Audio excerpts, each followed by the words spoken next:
Okay, so good morning. Today's daf is Gittin daf Samach Daled. Gittin daf Samach Daled. We are at the Mishnah at the bottom of Samach Gimel Amud Bet, and so let's just get started. We can jump right in. Here we go. And so our Mishnah is going to discuss how we confirm that a get was given when a woman appoints an agent to accept the get, meaning how many sets of witnesses do we need? And here's what the Mishnah tells us. Ha'isha sha'amra hiskabel ligiti. So the woman says to her agent, please accept the get for me. She needs two pairs of witnesses to confirm that she got two pairs. Four? A total of four. Well, she needs two witnesses for two things. Let's take a look. Shnayim she'omrim b'fanenu amra. Two of them need to say that she said in front of us that this third party, this agent, was going to serve as her receptacle, as her receiving, and be her agent for receiving. Meaning that as soon as the get gets into his hand, this agent's hand, it will be as if she's divorced. That's the key, because if in fact we only care about when she actually gets the get, so then that might be a different answer. And two of us, and two of the witnesses are going to say that the agent accepted the get and then ripped it up. Now we will see in the Gemara why, as Rashi tells us, why the agent ripped up the get. And so afilu hein harishonim ve'hein ha'achronim. Now, you don't need to actually have four different people, because you can even have just two people, meaning the same two people could watch both the fact that the woman told the person that the agent to be her agent for receiving the get, and the same two witnesses could watch the agent actually receive the get, and then it would be valid. Or so afilu hein harishonim ve'hein ha'achronim.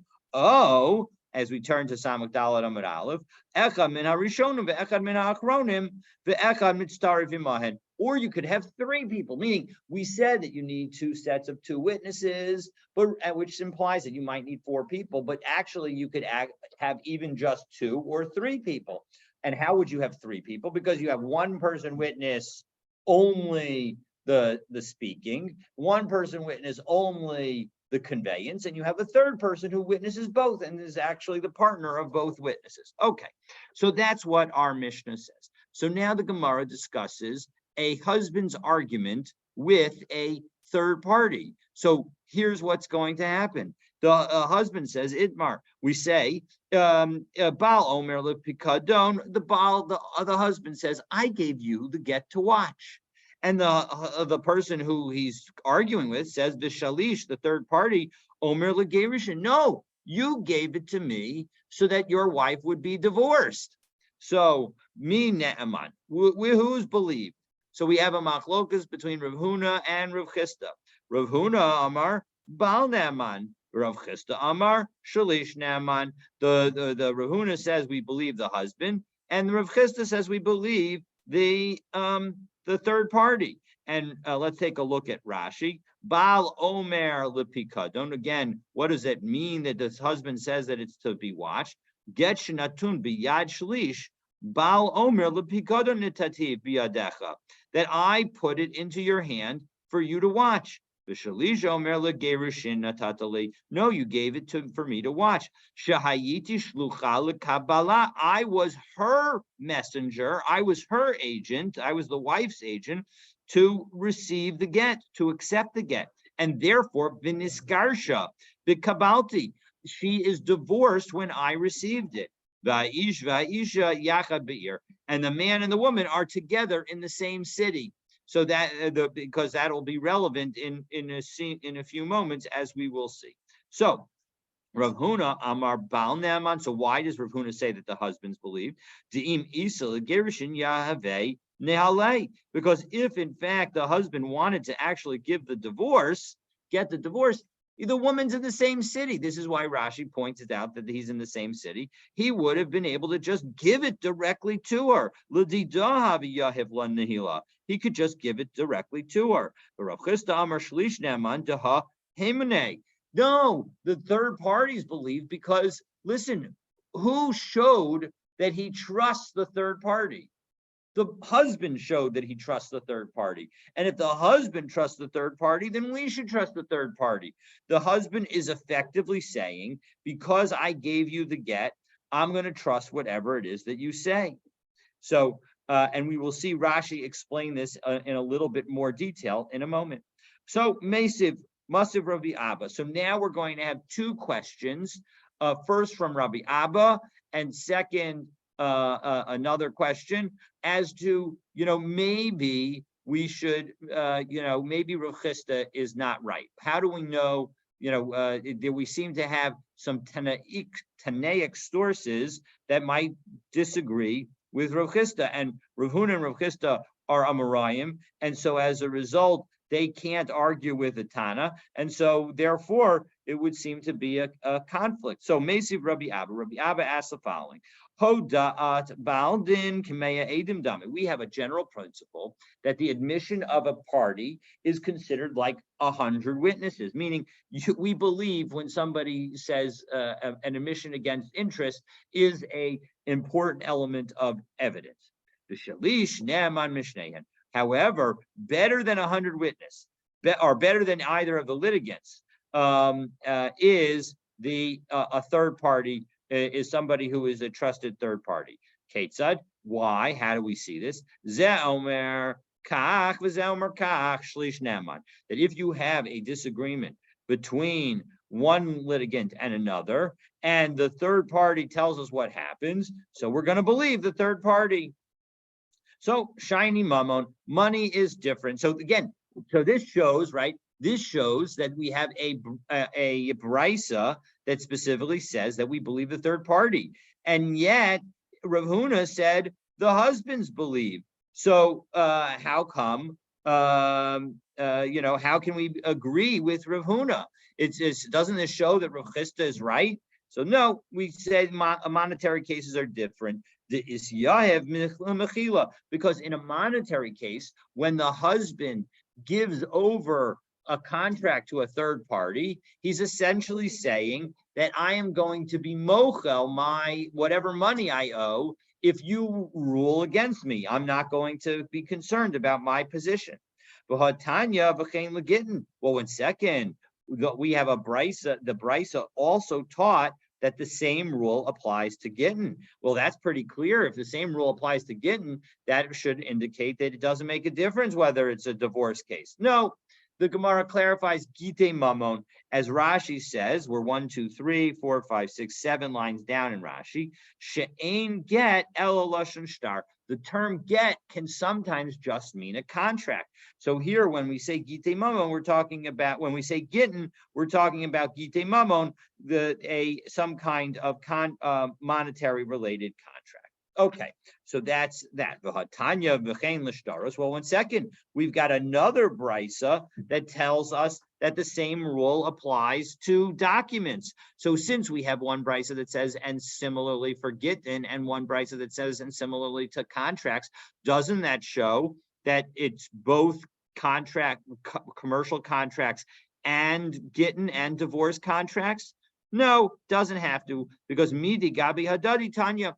Maybe they're two different brisas. These brisas weren't taught together, so we could have two different rules. As Rashi says, 1, 2, 3, 4, 5, 6, 7, 8, 9 lines down in the Rashi, Midi Gabi Hadadi, are these, Tanya, were these actually taught together? V'chein legittin, v'chein l'shtaros, did our brisa actually say, and similarly for Gittin and similarly for shtaros? No, it didn't say that, because if it had said that, the name of Medaha, l'shtaros de mamon, kamaisa, legite nashe, so if in fact we were to say that we had both Gittin and Lashtaros, well then we would say that Shtaros applies to monetary contracts, and so as a result, Gittin must be Gittin Nashim.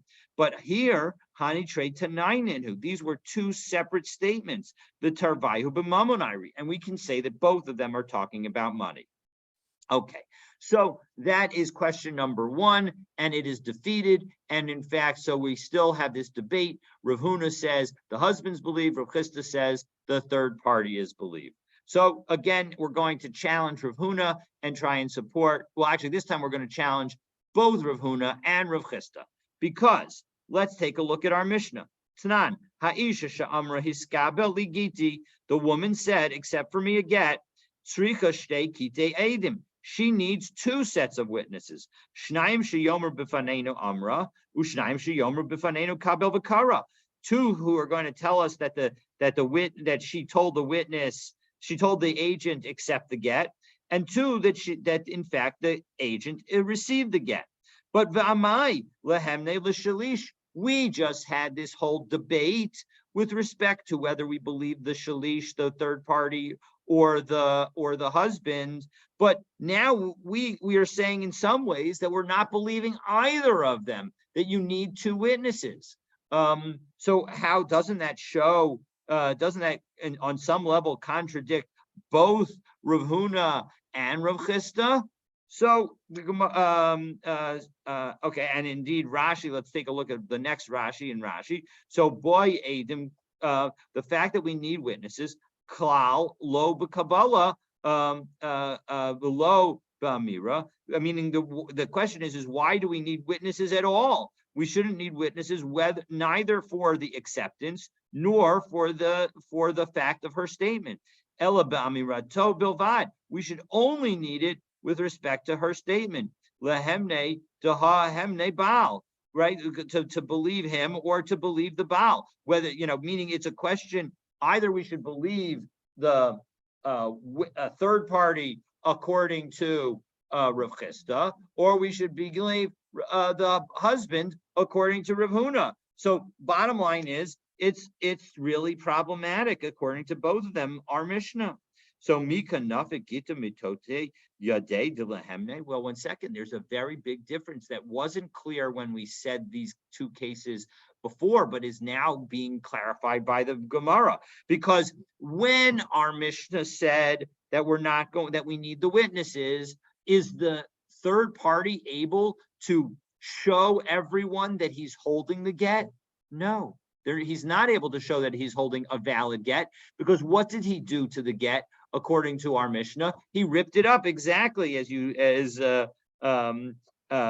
Stan is showing with his hand motions here in the room. So as a result, that's why we're not going to believe him. So Tenach Amra Kibel Lamali. All right, well, 1 second. That explains why she needs witnesses to confirm what she told told the agent. But Kabel Lamali, why does the man need witnesses at all to show that he got the get? So Amarava Hamani Rebbe Lazar, this is according to the view of Rebbe Lazar, to Amar Adi Masira Karti, that what is required, which witnesses are the ones that cause the divorce to actually happen? It's the witnesses who watch the giving of the get. And so here we have the witnesses watching the giving of the get. We're going to always need those witnesses. It's not the witnesses who write their names on the get. They are not the ones that empower a get to cut off ties between the husband and the wife. So now the Gemara puts as an aside, Kara Lamali. Well, why did the Mishnah say that the third party tore it up? So Amar Rav Yehuda Amar Rav, B'shas Hagzei Shanu. This Mishnah was taught at a time, or regarding a time, when there were laws that prohibited, as Rashi explains, if we take a look at Shas Gzeirus Hamalchus Hava, it's 3, 6. We're now counting from the bottom.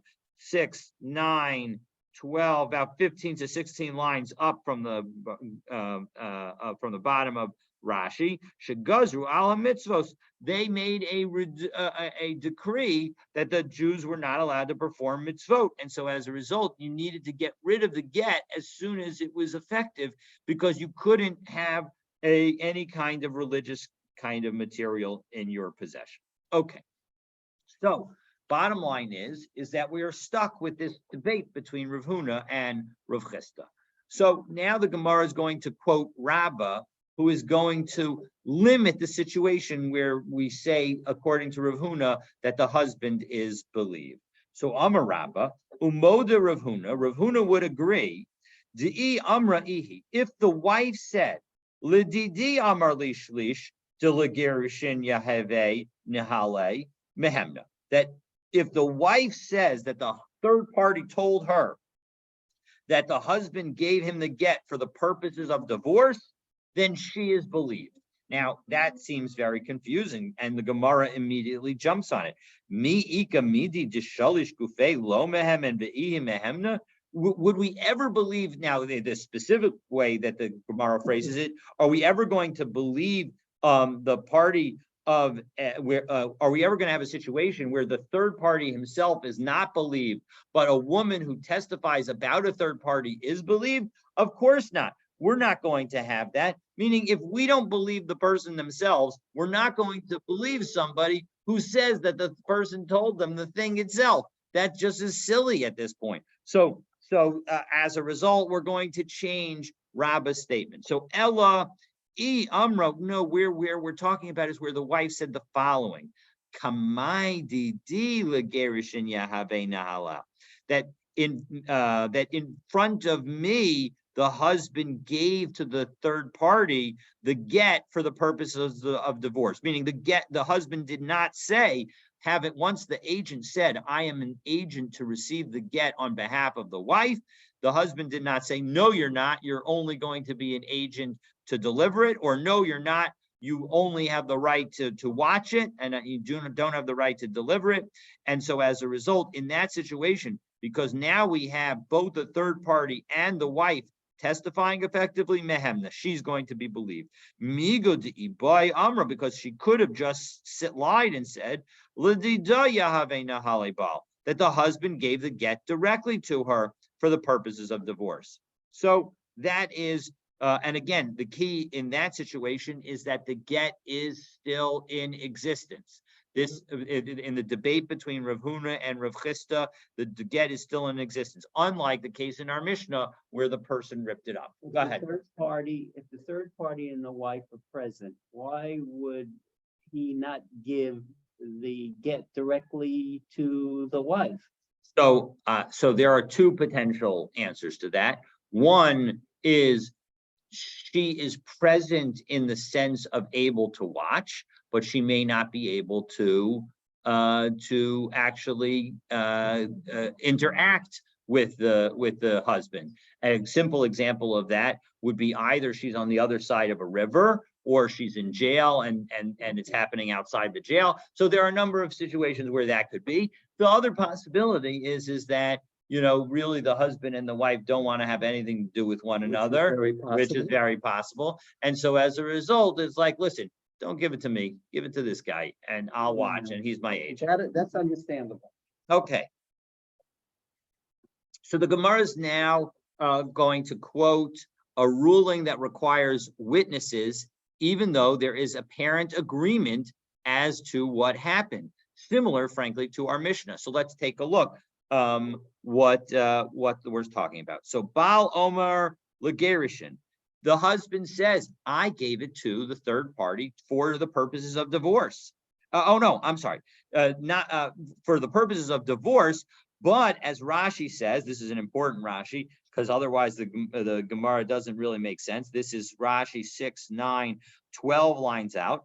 Baal Omer Legerishin, Nitativ, I gave it to him. Nitativ Lishlish, I gave it to the third party. Lemosrala, in order to give to her. So I didn't give it to him to receive on her behalf, meaning it's not immediately effective, but I gave it to her in order to deliver.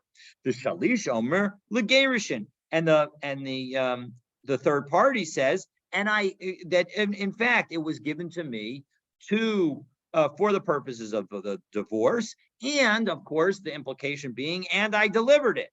The he omeret, and she says, Natanli, he gave it to me, but I lost it. And that's going to be the problem, is that she doesn't have the get. So Rabbi Yochanan, have davar shebe'erba. This is something, this is a matter, the divorce is a matter that we're worried about. It's an improper marital relation, which is a very serious sin. So ve'ein davar shebe'erba pachos mishnayim. You need two witnesses in that case because you don't have the document to help you out. Now, the Gemara is going to challenge Rabbi Yochanan. V'amai, why do you need two witnesses? Let's believe the third party. Well, again, we're going to qualify, just like in our Mishnah, the third party had ripped it up, so we're going to require the witnesses. So to here, mi kanafik gita, the Gemara answers, mitose yadei dilahemne, is this third party able to show the divorce decree, the divorce document, the get, so that we should believe him? No, it's not. He's not able to. And Rashi explains that the reason that we believe the third party is because he has amigo. I can just give it to her. So believe me when I say that I was the one who was appointed to receive it, or believe me that I actually gave it to her because she's holding it. Meaning the point is that the get itself, the presence of the get, is an important element of proof that matters in our analysis. So v'lahemne bal. All right, so 1 second. Well, fine. Let's just believe the husband, because after all, the Amar of Chia bar Avin Amar Rabbi Yochanan Baal Sha'amar Girashti es Ishti Neman. Indeed, it's the same Rabbi Yochanan who we just had a few moments ago, who says that in this case you need witnesses. He's the one who says that if the husband says, I divorced my wife, he's believed. So why don't we believe the husband in this case? So the problem is, Mika Amar Gerashti, did he actually say that he divorced her? No, he just said he gave the get to the agent for delivery. And so he does not know the facts of the case. He is unable to say that he divorced her because he doesn't know that, in fact, it was given to her. All right. Well, 1 second. We have a general principle that when something is given to an agent, we can assume that the agent fulfills their job. But because the Amar of Yitzchak, we have a Rav Yitzchak statement. Ha'omer l'shluchot say v'kadesh li isha stam. If a man, this is a terrible idea, never do this. If a man says to somebody, listen, go marry someone for me, and he doesn't give them any indication as to whom, and so umeshlucho, and now the agent dies, asur b'kol hanashim sheba'olam. He's not allowed to marry anyone because everyone is related to somebody who you might not, who could be an illegal relation, because you could accidentally be marrying two sisters, a mother and a daughter. You could be marrying, any kind of relationship situation that's forbidden. That's a real problem. And why do we have this problem? Because we have a principle, chazaka shliach osa shlichuso. We have the concept that a shliach does his agency. So how are we going to, so doesn't this show that we should rely on a shliach? And if we're going to rely on a shliach, well, then when the husband gives the get to the messenger, we should assume that the messenger delivered the get to the wife. So the get, the document? Well, that's the question. We don't know. The woman says she got it, but she doesn't have it any longer. She lost it. And so now that she doesn't have it in her hand, we don't know whether we can believe her. So Hani Mili L'chumra. So the Gemara explains, no, when we say Shliach Osa Shluchoso, that is only to be strict. Aval L'kula Lo. Here we would be being lenient. We would be enabling her to marry someone else. And we're not going to be lenient based on the concept of Shliach Osa Shlichuso. So, all right, you can't believe the shlish, and you can't believe the husband. Believe the wife at least, because we have a statement of Rav Hamnuna who says the following: to Amar Rav Hamnuna, a woman who says to his wife, her husband, that you divorced me, she's believed. Why? Because chazaka ein ha'isha me'iza faneha b'fnei bala. A woman is not likely to be so obnoxious in front of her husband as to lie to his face to say what he did that he did not do. she's not going to say you divorced me if he did not. So at the very least, we should believe the wife. Doesn't this show that Rabbi Yochanan's statement can't be right, and we should actually believe the wife that she's actually divorced and not require witnesses? So the Gemara Klal says no. Hani Mili, when Rav Hamnuna made his statement about the woman being believed, the wife being believed about a divorce with her husband, Hecha deleka ka deka Messiah. That's where there's nobody helping her out, meaning there's no witness to support her.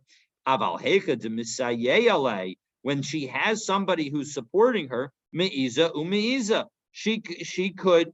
they could both be obnoxious, meaning she has encouragement to be obnoxious, meaning if somebody else is either lying or is making things up on her behalf, then she is more likely to feel comfortable telling that same lie. And so as a result, we can't use her obnoxiousness in order to show that in fact she should be believed. Okay, so that is the story, and now we're ready to continue. So our next Mishnah deals with divorce in cases of women who are not yet a bogeret. A bogeret is a woman who has turned 12, has had has 2 pubic hairs, and has now waited 6 months. So at the very youngest, she's 12 and a half. She could be a little bit older, but bottom line, at that point, she is considered a full-fledged adult. Her father has no rights regarding her. But here we're dealing with a na'ara ha'ma'orasa, a young woman who has only done erisin. Now that's important because once she does nisuin, once she does the second stage, and remember there's 2 stages to marriage, erisin, which is also referred to as kedushin, and nisuin, which is the second stage. You need both in order to be fully married and have marital relations. The first stage makes the woman prohibited to have relations with anybody, including the husband. And there's actually a more stringent punishment for having an affair at that particular time. But in any event, we're talking about a situation where she's still in the erisin stage. And the reason that matters is because once she goes into the nisuin stage, if she's a na'ara, she's considered a full adult. But now she's a na'ara in the first stage of marriage, and so as a result, she's still considered under her father's domain. So the Mishnah tells us a na'ara who has only gone through erisin / kedushin, he v'avia mekablan eskita. The Tanna Kama says that she and her father both have the ability to accept the get on her behalf. Rabbi Yehuda says no. Ein shtei yadayim zochos ka'achas. We can never have 2 different hands have the ability to acquire for the same person at the same time. Ela avia makabel as gita bilvad. Only the father has the ability to accept the get on her behalf. All right, so that's the first debate, and then the Mishnah adds something more. Any young woman who's not able to take care of her get, she's not able to be divorced, because the holding and keeping track of that get document is crucial for her ability to prove that she was divorced. Okay, so but my kamiflagi. So the Gemara wants to know, what is it that the Tanna Kama and Rabbi Yehuda are arguing about? So Rabbanan Sabri, the rabbis hold, the Tanna Kama holds, Yada Yeserta Zachi La Rachmana, that the Torah just gave her an additional hand. Not only does her father have the ability, because of course the father is the one who has the ability to contract on her behalf as a na'ara, but we will also give, when she becomes a na'ara, an additional hand with which she can receive a get. But Rabbi Yehuda says no. Rabbi Yehuda says b'makom avia yadila lav klumhu. As long as her father has some ability over her, so we're not going to give her any ability at all. We're not going to give her any hand. As Rashi says, first of the narrow lines in Rashi, Yadida lav klumhi, delegamri Ukma Rachmana Birshusei, that the Torah has put this Na'ara in the possession of her father.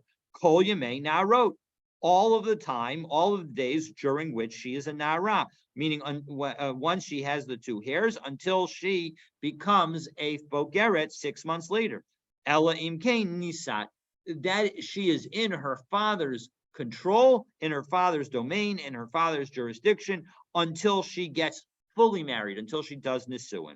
So that is the reason that we're not going to, that Rabbi Yehuda says, no, only the father can accept.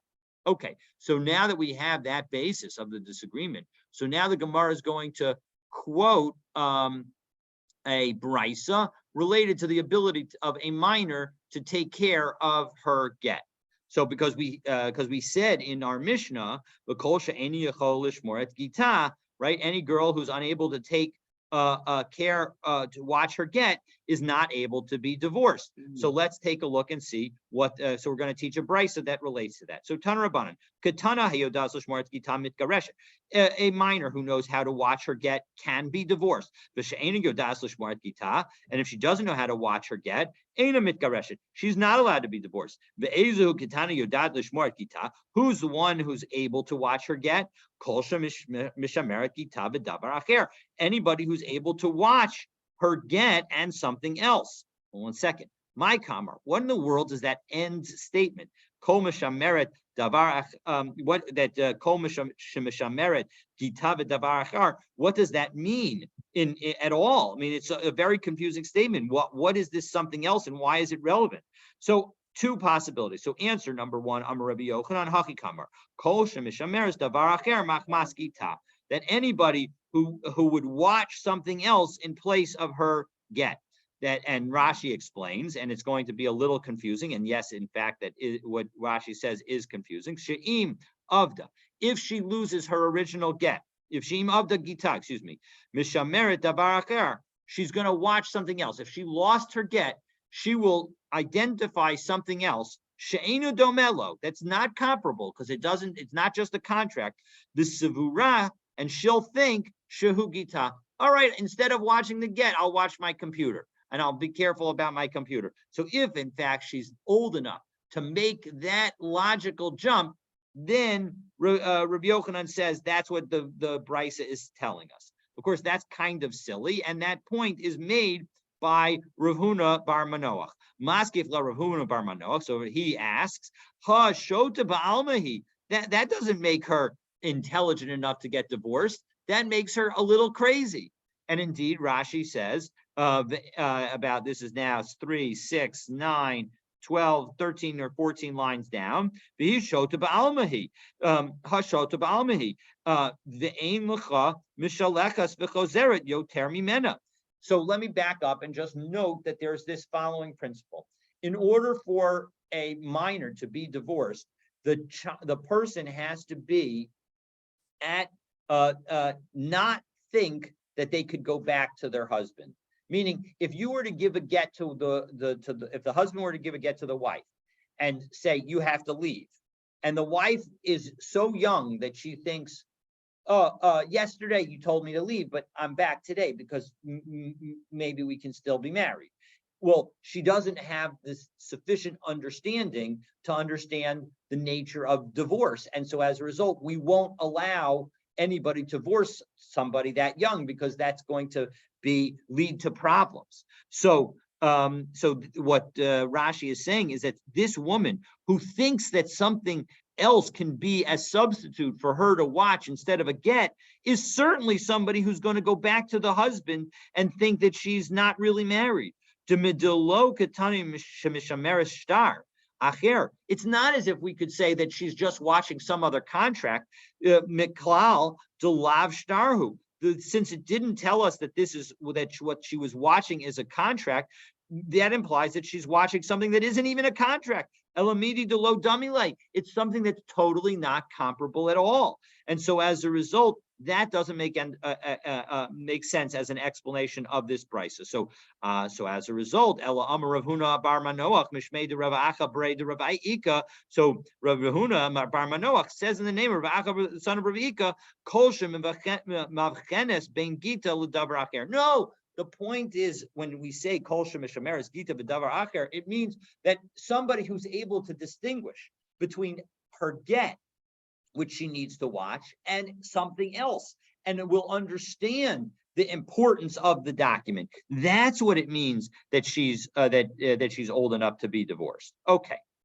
So now that we've given that, so now the Gemara is going to review the stages of a minor's development. So Amar Rabbi Yehuda, Amar Rabbi Asi, Saror Bizorko Egos Vinotlo. If you know the difference between a nut and if a child knows the difference between a nut and a stone, meaning they know what to put in their mouth, they can tell the difference between food, even if it's similar looking, right? A nut can look like a rock. So even if they have that kind of sense, well, which probably happens at a relatively young age. So then they're able to, Zokala Atzmo, Ve'ein Zokala Acherim. They are able to acquire something for themselves. Now, in general, the Torah, we say that the Torah does not allow them to acquire.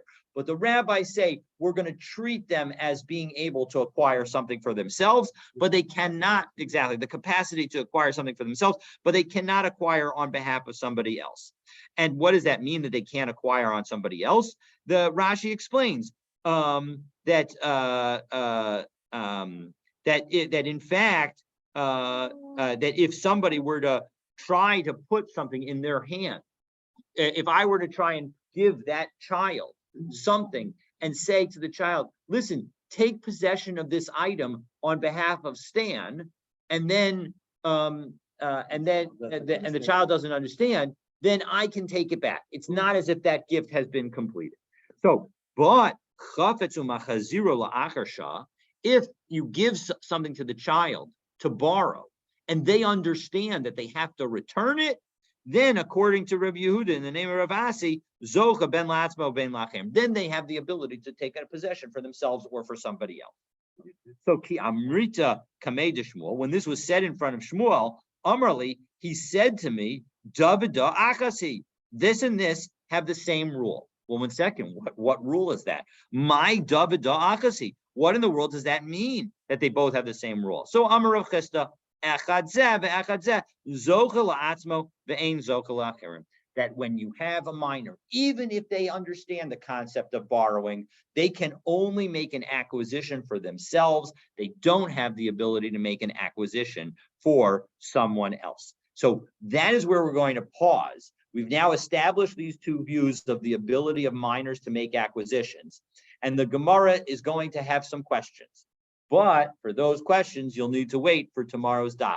Now, I do want to just note that tomorrow we will be in person. We will be in person. Tomorrow, Thursday, we, God willing, will be in person. Friday will be Zoom only. So just wanted to make sure that you know that. Friday, we are not meeting in person. Okay, so We're not sure we're going to be coming. okay. That's right. All right, but tomorrow is on. Have a wonderful day, everybody. Looking forward to continuing our learning together. Good day, well.